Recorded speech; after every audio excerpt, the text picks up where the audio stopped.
The HP Outdoors Waterfowl podcast is powered by Cornerstone Gundog Academy. CGA is the world's most comprehensive online gun dog training resource. They've got over 160 instructional videos that includes everything you need to take your 7-week-old puppy to a finished gun dog. Visit cornerstonegundogacademy.com to sign up for the free preview module and begin your training journey today. Cornerstone Gundog Academy, the most advanced gun dog training resource on the web. You are listening to the HP Outdoors Waterfowl podcast.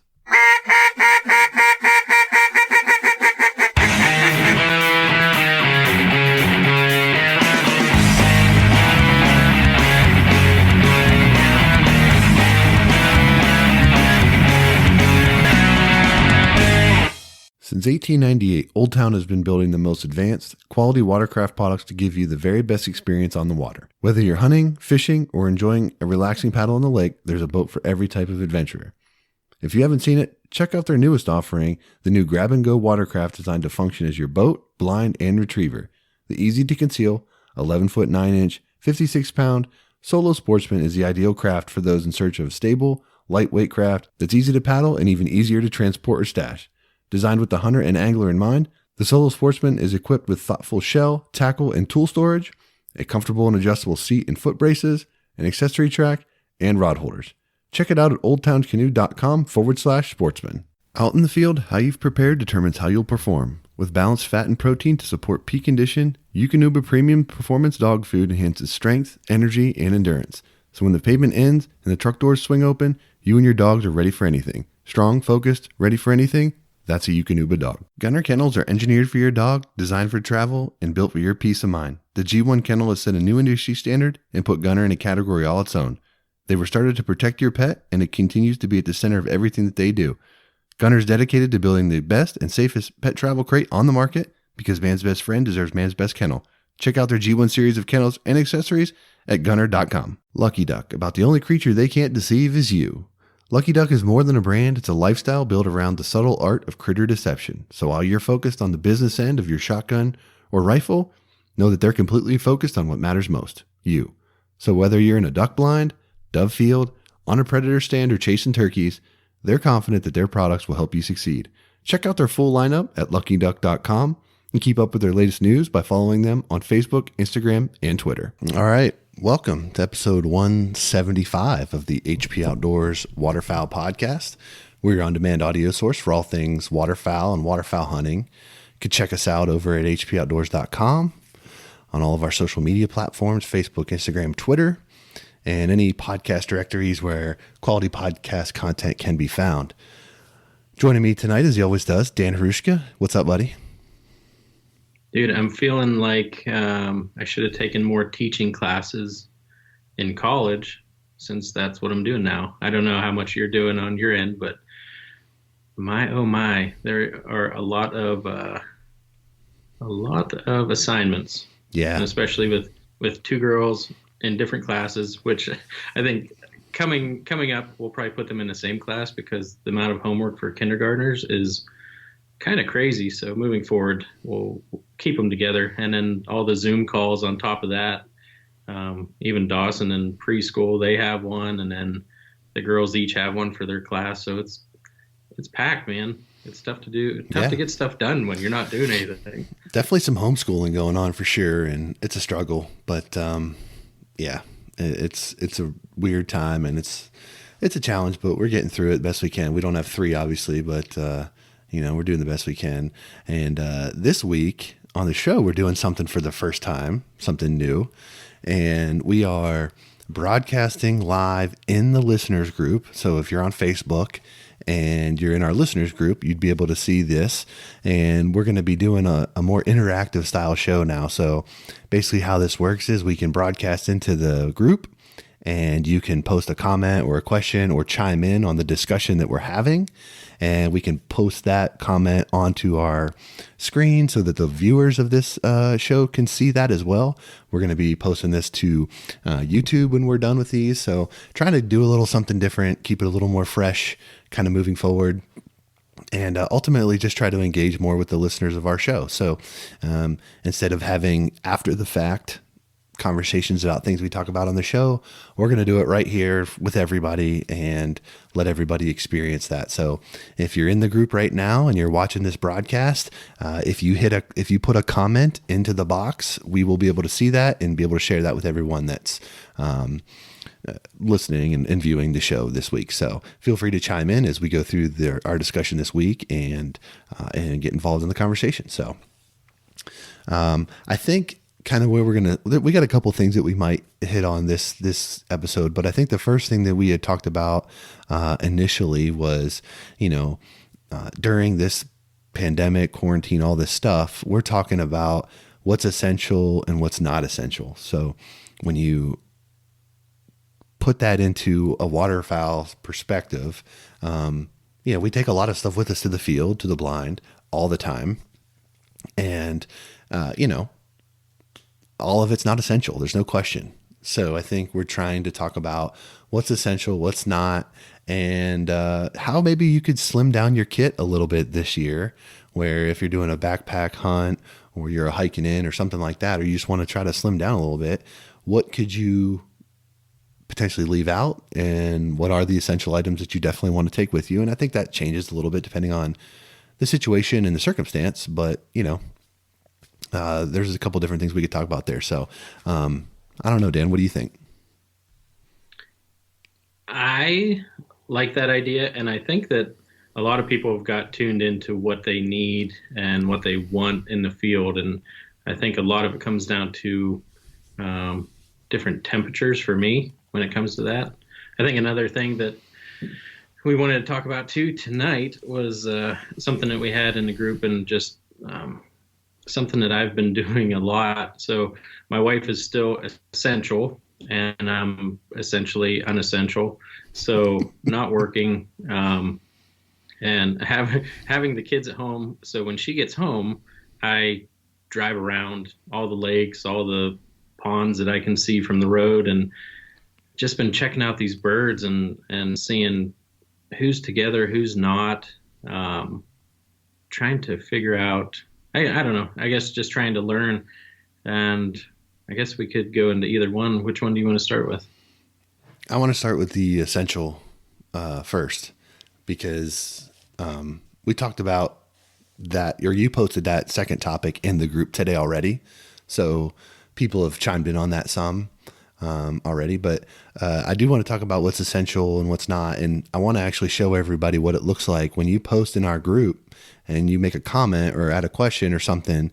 This is what it looks like, and we're going to be able to share it like this. Our good buddy Ben Webster posts in there, number one essential is the scout. So if you post a question or a comment or something like that that adds value to the discussion, we'll throw it on here and let everybody also be able to take a look at that. So something cool that we're trying to add to the show, and I think it's a pretty sweet little upgrade. So anyway, I think Ben's onto something though. I mean, scouting is no question an essential piece of the puzzle, and it's probably the most essential. I think I'm kind of thinking more of like, you've done your scouting, you've got yourself situated, and you're figured out. Now, what are you going to take in with you that are those essential items versus what's not? I mean, like, is your, it just depends on the situation, right? I mean, how lean are you really trying to go? If you're, I do feel like if you have a good scout under your belt, then I would go in a lot lighter than if I didn't know what I was getting into and had to plan for a longer hunt. Yeah. Yeah. I mean, I'm thinking like, if I'm actually going to strip it down where I'm only taking what I believe to be essential, like it's going to be a light backpack hike in. Like if I can drive my truck or we got a trailer in the field, like this is not a conversation we need to have. This is like you're hunting some super backwater public ground that you're humping into or whatever, right? I mean, this is where decisions need to be made, and you got to figure out, what am I going to do? Like, how am I going to make this work? Right. Right. All right. I'll start it off. And this goes for about every hunt. And I would say except Canada, because I didn't know what I was getting into up there. But where we hunt here, I always have way too much ammo. Way too much. Probably 2 boxes too much. Wow. Yeah. Yeah. I've thought about that a good bit too. And we were thinking about when we talked about this. Um, I often carry too much ammo, I think, but I've had one hunt in my life where I actually ran out of ammo. Like I wish I would have had more that I didn't have one time in my entire life. And I Talk vowed, about it. well, so we were, it was it was a late season diver hunt and we had a bunch of guys, like 5 or 6 dudes. And we were on a situation where the lake had some ice on it and we had a spot that was open and it just, birds were just piling in, but it was fast shooting. And I think I took 2 boxes of shells with me that day.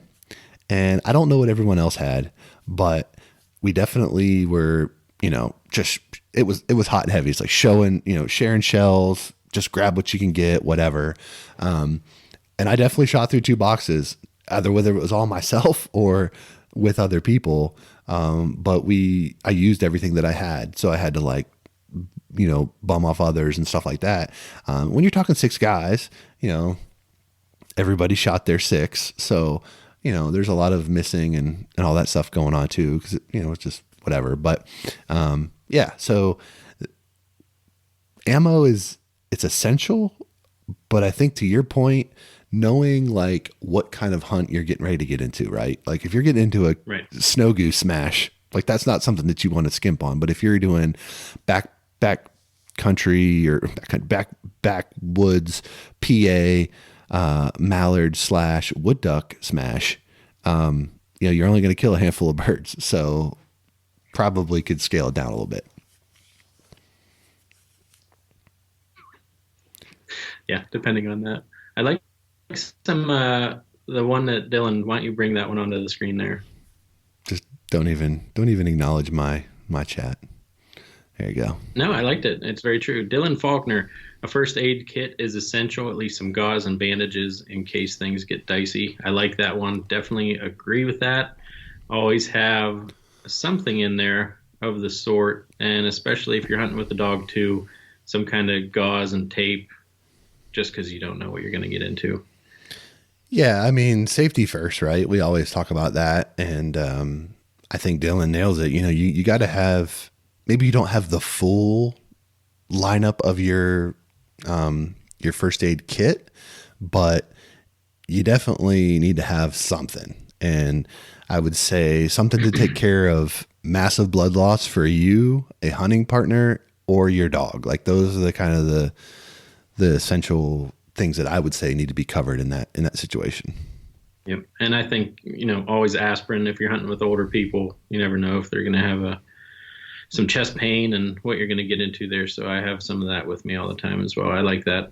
And going on with that one, the first aid kit, one thing that I have found that is not essential because I have it covered would be a knife. And it's because I always have a multi-tool with me. So that multi-tool, when you're talking about, your first aid kit needing to cut anything, um, I always have like a duct tape or some kind of thicker tape with me.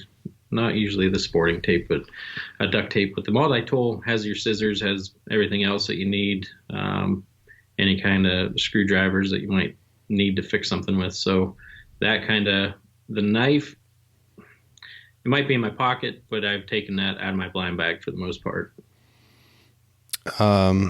Yeah, I don't take any kind of tape or anything like that with me as far as essential. I mean, I'm looking at like if something malfunctions with my gun in that scenario, like my hunt's over. It just, you know, I'm gonna call it that day. If I'm hiking it in, like I want to take as absolute least amount as possible. So, I mean, I'm talking like I'm not bringing coffee. I'm not bringing any more ammo than I need. Any of that kind of stuff. That's just my thoughts on that. I don't know. Yeah, I can get with that. Going to the drink situation, um, either if it's cold out, I'll take a hot drink. I'll take coffee, or if it's warmer out, I'll take water. So if I'm scaling back, instead of taking both of them, I'll take one of them. I always do like to have water going back to the first aid. If you get something in your eye or your dog needs eye flush or something, you're not trying to stick some swamp water in your dog's eyes. Yeah. So, you know, kind of my thought process on that one. Well, I mean, again, I'm thinking like these are bare necessities. Like if your dog's in trouble on this type of hunt, I'm thinking you pack it in and you come home, right? Like Yep. you're not trying to get your dog to like stick it out. That's why I would say if your gun falls apart, something happens, you're not going to fix it in the field. If your dog's hurt or not, something's up, you know, you're going to roll out. Like this is not one, in my opinion, where if you're planning to have to weather the elements or deal with adversity, other than extreme emergencies, like you're probably just rolling out, right? At least that's my thought. Yeah. What do you got? Oh man. I mean, I do think that first aid kit is critical. The right amount of ammo is very important. I think you're gonna laugh at this, but I think toilet paper is a necessity. Someone had posted that. Let me find it here. Let's see here. Blake. Yep, Blake. Boom. I mean, He was one of the first one. Toilet papers. yeah, he knows what's up. I mean, that's a critical deal right there. And I mean, we've all been there, right? You get yourself back there and it's an emergency. You got to be able to deal with that.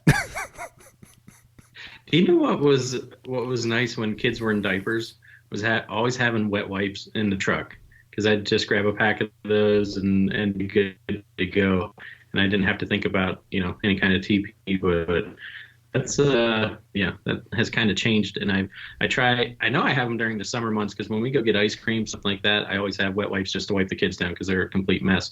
Mm-hmm. But yeah, the Nicholas Phillips not dissolvable TP. Got to have the good stuff. Well, I tell you what, this fall, hopefully they're back in stock, because right now you don't have any of the good stuff around here.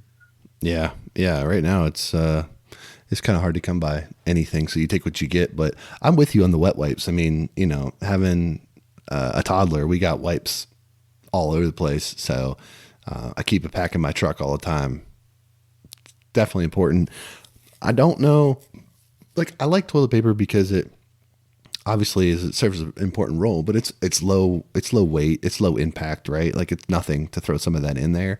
I told you that I was doing a like a ultimate back like hike in hunt kit, and I was going to try to do a video on that. I still might. I've just I got nothing going on, but I'm like the busiest I've ever been. It feels like. I don't know what the deal is with that, but so what I was thinking is, it's like, okay, if I got to hike into a backwater beaver swamp or something, what's the minimum that I'm willing to take, and what's the easiest way to do it? And what I was using was a tangle-free backpack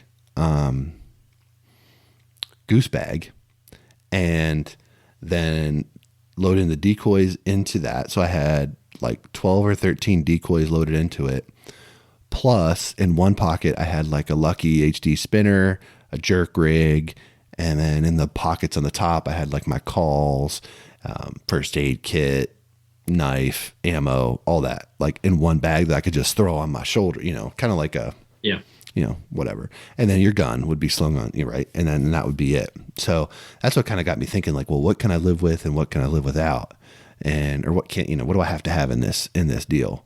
Because weight adds up pretty quickly. Like the jerk string, not sure it's going to make it because the anchor is heavy. You know what I mean? Like that adds weight pretty quickly. So it's one of those things where it's like, is that really, whatever.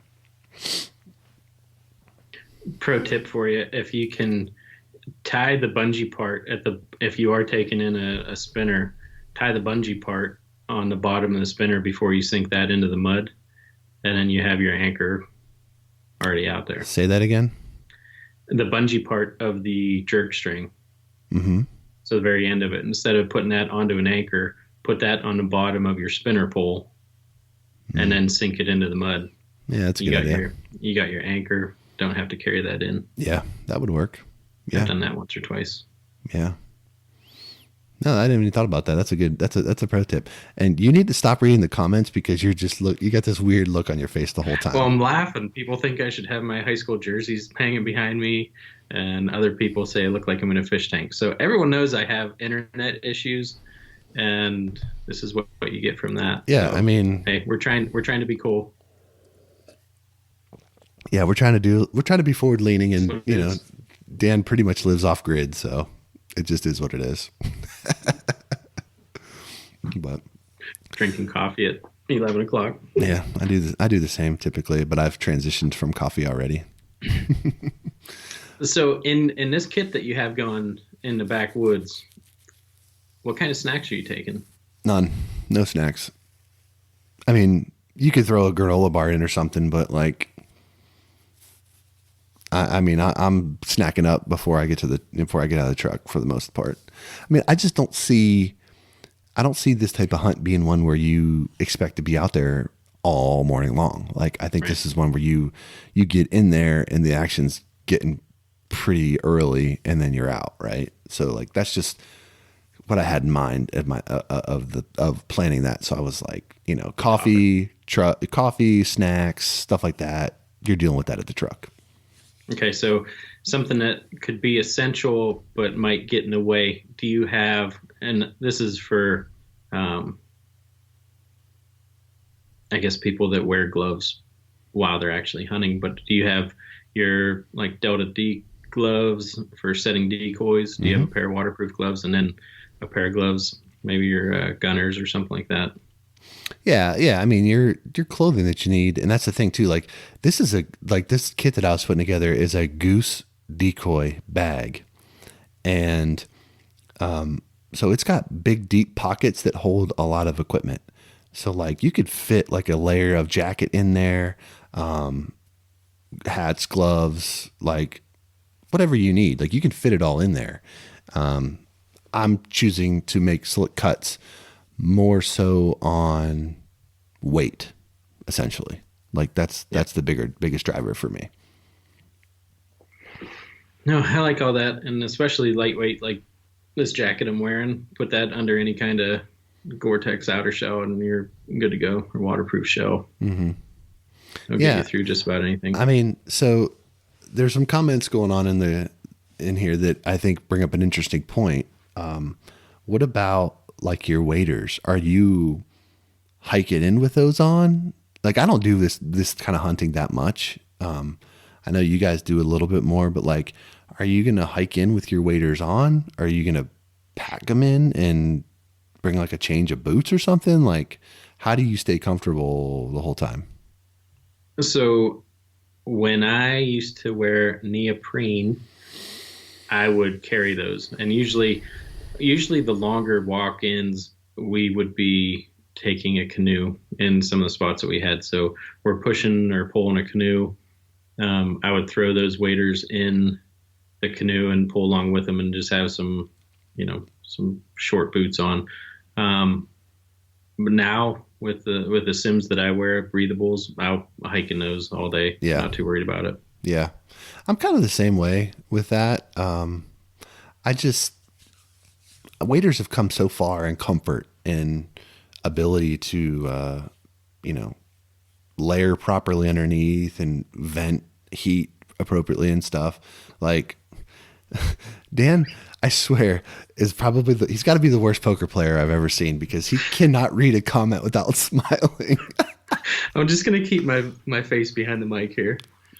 Oh, that's great. Anyway, but no, I think waders, depending on how far the walk is, right? If you got to walk through water and stuff, like you're obviously going to want them on, but like, there may be a time when you want to pack them up. Breathable waders pack down pretty small, particularly yours with the felt, you could hike in, I guess in theory, and wear the boots in and then still put the waders on when you get there. They'd be big, but like I guess that's an option if you're looking to try to save weight. Yeah, the only issue with that is if you are walking out and try and put those boots back on, if you don't have your waders on, then you're going to have sloshing feet, you have really wet feet. Yeah, that's So true. that's the only issue there. Yeah. But yeah, those breathable waders. I mean, we have some spots that are over a mile walk, and there's no issue whatsoever with that. So I'm not worried about that part. I don't know. I think So some of these comments. This is good. I was going to ask you, what is your opinion on necessity of decoy amounts? Because I was using I'm basing this on the lifetime decoys, pulling the weights out of the keels. I got 13 packed in there. They're super lightweight, but every decoy has a weight on it, so like that adds to it, all that stuff. So what do you think? I mean, I know you like small spreads. Yeah, there's no. If I'm on those hike-ins, we're maximum 20 decoys. So if it's, I see you laughing. I that's a good one. I got to bring this onto the screen. This is funny.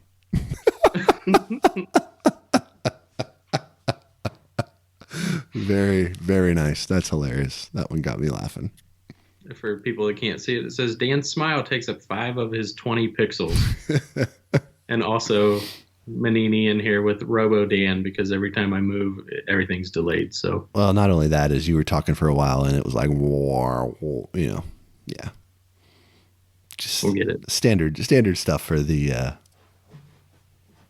for our. How many, TJ? How many decoys does it take to smoke a few hoodies? I'll tell you what, that spot. And I know he mentioned something about a quick hunt and shooting a banded mallard and a black duck live in the group, which I did a couple years ago. But I mean, when I did that, I had 5 decoys and the spinner out and made a little hole in the ice. But that spot, I might throw a few goose decoys out too, depending what the seasons are. And I actually throw them out anyways, just for visibility on that lake. But I never go over two dozen decoys there. Those hoodies fly by all day, TJ. So it's if you want to shoot. Yeah, I mean, if you're looking at an essentials type hike-in kit, I don't think you can even entertain more than a dozen. I mean, I think that's pretty much going to be your limit, just based on space, right? I mean, unless you're going to take multiple bags. I mean, if for me, I was using that goose bag, and I was putting all of my equipment into that bag, so decoys and calls and everything else. So it has to all go in there. And the only other thing I'm going to take is a slinged, gun that I could strap on, type of thing, over my shoulder.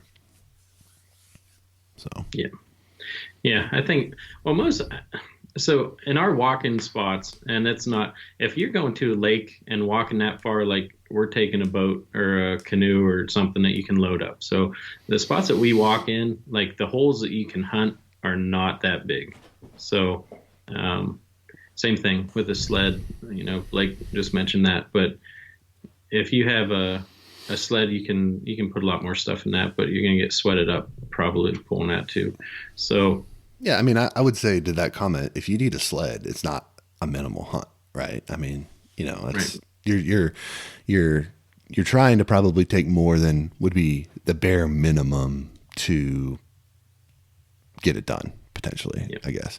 But I guess the bare minimum does depend on the situation. So there might be situations where the bare minimum that you would need is more than what you would carry, and a sled would be required. But I guess that's just not the situation that I was thinking about. Right? Yeah. And a lot of our walk-in spots too, we have to have someone. I have a decoy bag that I put actually some of the netting that's behind me right now, something similar to that. Yeah. And if we're behind a couple, there aren't a lot of trees there, so anything extra that we can put in and put some brush in, then we'll throw that in. So I have a decoy bag, just shove that in there. Anything extra that needs to go in, put it in. Someone can put it on their shoulders and hike with it. Yeah. So what else falls into your bare minimum kit? Like what's that? What else is essential? I think a lot of those. I mean, on these quick hunts, I don't bring the extras. I don't bring the extra socks. I don't bring the extra clothing. Like I said, I don't bring the extra knife if I have one in a multi-tool. Like you said, if something goes that wrong, then the hunt's over. So, All right, this is for you. This is for you. You brought the ammo thing up first off the bat. How many are you taking? well, this is why I thought about this episode is what am I taking? And every time I bring home a ton of extra shells. So really, I mean, I don't know. How many are you taking? If I take, I wouldn't have to take over 20 shells for a duck hunt here. Yeah. I don't think you're wrong to get your two bird limit. You know what I mean? No, for real. So, and I mean that's so if I'm loaded up in an auto loader, if we have 6 groups of birds come in, that's a great day here. I was gonna say I've not been on a PA hunt outside of maybe a goose hunt or two where I would need more than 20 shells. That's going to get it done most days. Yep. Yeah, I mean, that's just going to... Unless you have guys that show up and say, I forgot my shells, then you're scrambling to help people. Yeah. Yeah, that's true. So one message there from Kenny Crawl, a headlamp and extra batteries. I don't bring extra batteries, but I always do have an extra headlamp with me. I think that's kind of a necessity. Yeah, I don't ever bring an extra one with me, and I don't bring extra batteries. I'm just maybe. I mean, I guess if I was like going a mile back into the woods or something, I might. But I guess I always just sort of chalk my cell phone up to the extra battery, just so like or extra light. Like if I had to, I could use that to get out. So, but it's a good point. I mean. I got the new, what was that light you posted? There was a headlamp on that you posted a while back. That was like an Amazon purchase. Yeah. Yeah. I picked it up. It works good. It's bright. It is bright. I actually lost mine. I think when I was out in Kansas filming, I think Ben took mine. That would make sense. He had one, but I think he took mine too. Yeah. I haven't been able to find it after that. It works good. I mean, it's bright, rechargeable. It's solid. Yeah. And it comes with extra batteries. It does. It comes with 2 sets of extras. So you could, it takes 2 batteries. So it comes with 6, I think. Yeah. So yeah. I might have to post that up again. Yeah. Because that was a good one. And also purchase it. Yeah, it was good. I'm very pleased with that purchase. It's super bright. I mean, it's like big league bright. Yep. So. No, good stuff. Well, we can continue to talk a little bit about this as we go, but I want to shift gears. I know you want to talk about, something that you posted in the group earlier today about, when you're hunting, do you group your decoys in certain arrangements? And this is a question we get quite a bit from time to time. It comes up. And I think this is something that, like a lot of new guys don't maybe understand fully. And a lot of this is kind of learned through experience, right? So what works for someone in Pennsylvania might be different from someone that's in, Kansas or wherever. So I think we got some good responses earlier in the group, but I think we can both share our experiences, and then maybe some folks that are listening live or whatever can chime in, and we can get some of their opinions here for this episode too. So what made me think about that, like I was mentioning, I drive all around and through the reserve and look at all these different ponds, and the one pond is just filled with, you have your mallards, gadwall, widgeon, and then you go up and there's actually spoonies in there too, which it's where I had my tire issues before. But the other one's just filled with divers, and they weren't mixed at all. And I was like, well, that is pretty neat, and that brought up the question. So um, I think one of the main, because I don't diver hunt that much, but one of the main separators that I use is keeping wood ducks and mallards a little bit separated, but not. I don't get that worried about them, and especially with the teal. Like if we throw a few teal out, they're mixed into. But I always kind of keep them in two separate groups. Yeah, honestly, for puddle type ducks, I've never worried about it. I just throw them out. I mean, I see them mixed in together, scouting them. So I think teal to an extent stay a little bit to themselves, but I feel like it's mostly. I got a booger on my nose. Is what somebody's saying. I think most of it is the teal come in earlier, and I see them more on their own when I'm scouting earlier. But for puddle ducks, wood ducks, mallards, teal, pintail, I just throw it all together. I really haven't had any issue finishing ducks with them all mixed in. Divers, on the other hand, I do mix up a little bit and keep some to their side. Mainly, many people in the group this morning or earlier today mentioned this. Golden eyes definitely keep to themselves, and in my experience, buffleheads. I finished way more bufflehead in my spreads because I keep a section of them off to the side downwind. Like I keep a pocket of buffleheads there, and I also keep geese down there. That's the two that I've seen that I've needed to keep separate to be able to finish them better. I find that kind of crazy, and just the amount of when they're not that high off the water, mm-hmm. and they can determine what duck is what duck on a decoy. Like how good is your eyesight if you're flying in that quick? You see white on a bufflehead, and they kind of stay to their same, and the golden eyes, and then bluebills are kind of your main attractor. So just kudos to the. Yeah, I mean it's not like I keep them. I guess for being able to pick that out. It's not like I keep them really far away. It's like, I just won't intermix the buffleheads all within the spread. I'll put a group of 6 or 8 buffleheads like in a little pocket off of like a long line, for an example. Mm-hmm. And I mean, they finish, and they like when they come in, they go feet down right into that little group of buffleheads. Like it's crazy. Yeah. Like it just is, they just do it. It works really well.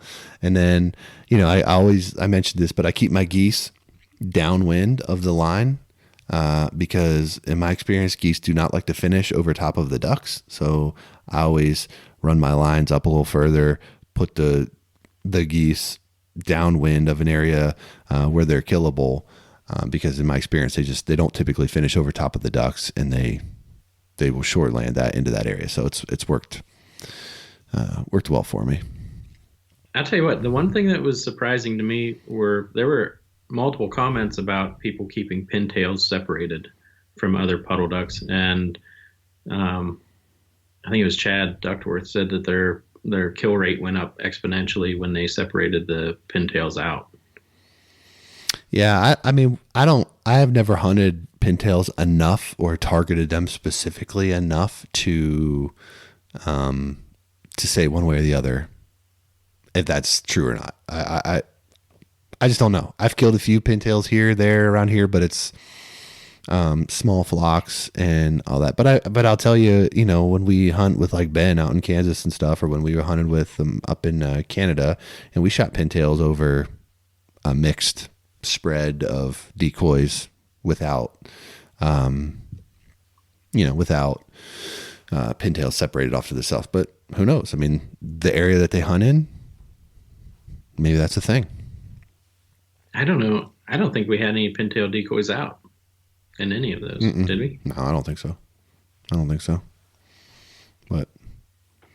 Yeah. No. So, Wade Skeen was saying that he's seen some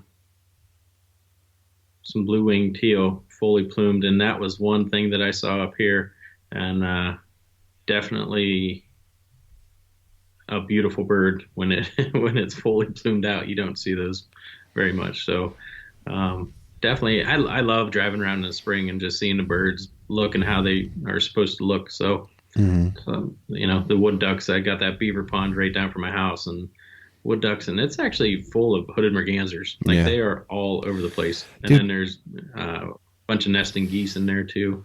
I'll tell you, man, hooded mergansers are the most common duck that I see like all year long. Like I see them things everywhere.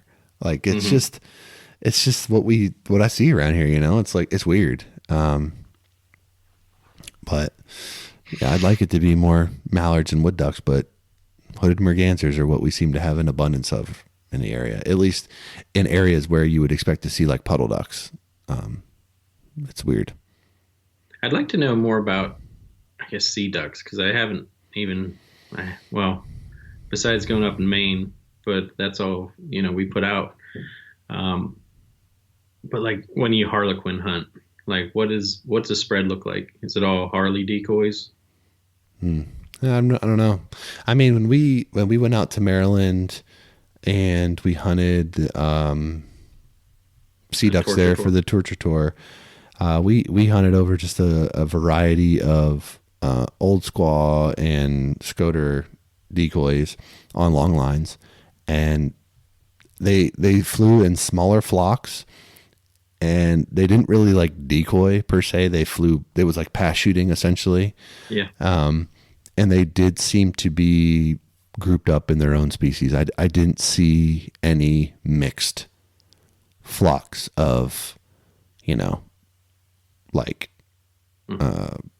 old squaw mixed in with scoters. I didn't see that. Most of them seemed, but I mean the flocks were not big. They were like, I want to say the largest flocks I saw were that actually worked us were like maybe 7 or 8. Like we shot a lot of like flocks of like 3 to 5 birds. Is what we were shooting a lot of. And I don't know. I mean, I haven't hunted sea ducks enough to know if that was like common or what the deal was, but that was my experience at that time. So I saw Kenny comment before, and I know that he kills harlequin quite a bit. So glad to see him chime in. He said harlequin love to decoy to anything while they're not very smart. Might not be smart, but man, they're pretty and definitely one that I want to take sometime in my hunting career.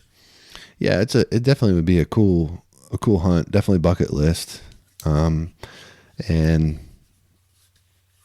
yeah, I mean it's good to know. Like I guess seeing that makes me happy to know that like if you put in the time, effort, money, whatever it is to like get to a spot where you can hunt them, like they're actually killable. You know what I mean? Like that's the hardest thing. It's like if you're going somewhere and putting all this into a dream hunt, like if you go there and don't have success, like while that's not the defining moment of the hunt, like it's kind of unfortunate, you know? Hey, bring in that message from Brady Tibbetts. I'll let you answer that one. I What your can't, thoughts are. I can't, it won't let me. It doesn't appear that oh.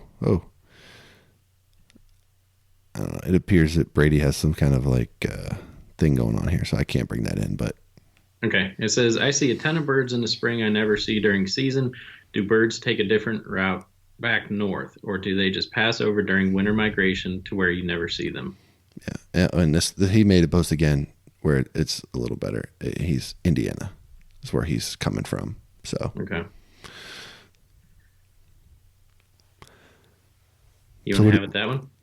go ahead. You read it. What I'll do tell you you think? what, I've never shot a spoonie, and I see them here all spring long.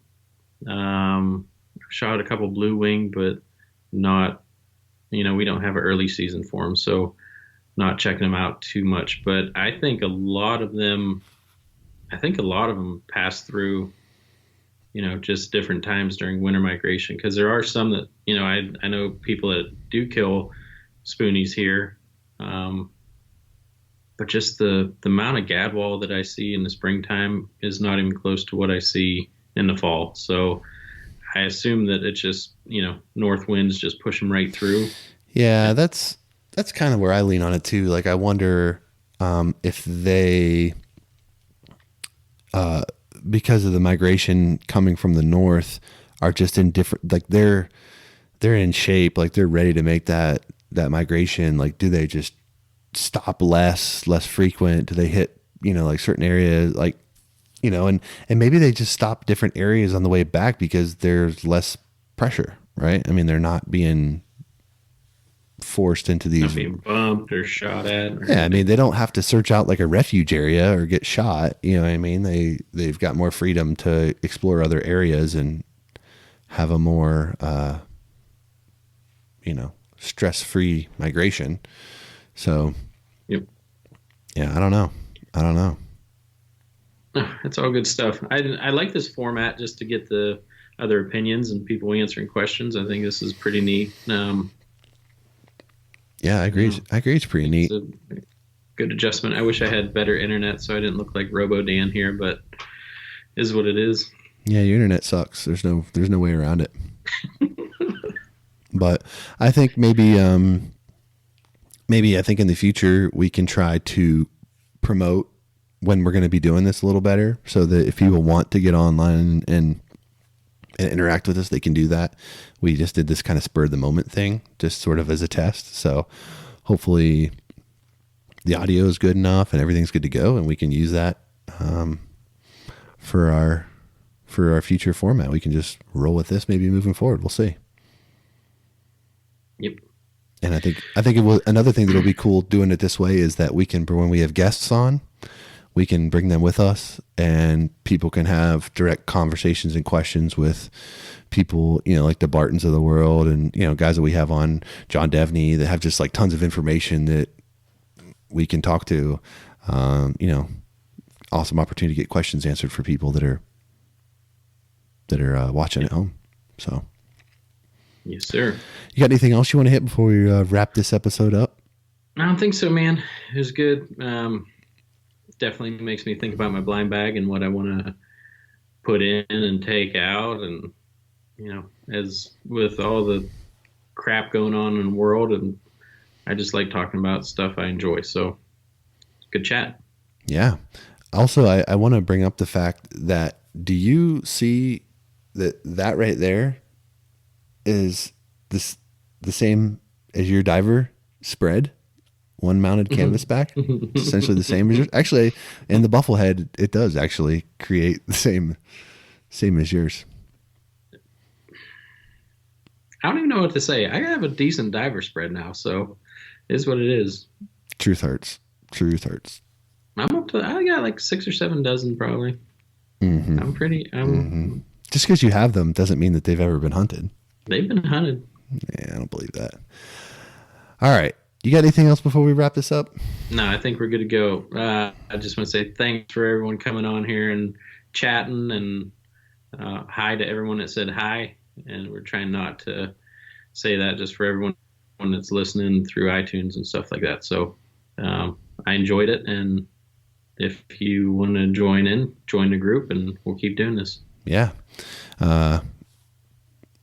Exactly what Dan was saying. So hopefully we can do this more often, and this becomes maybe the way that we just do things. And so leave us a comment or a post and let us know if this is something that you like and if you want us to continue it. So on that note, we're going to wrap it up for this week, and we'll talk to you next time.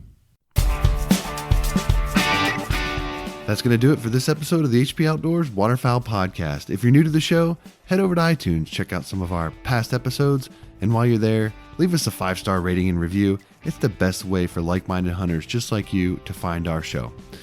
Check us out on social media, check us out over at hpoutdoors.com, and anywhere you can find quality podcast content. That's going to do it for this week.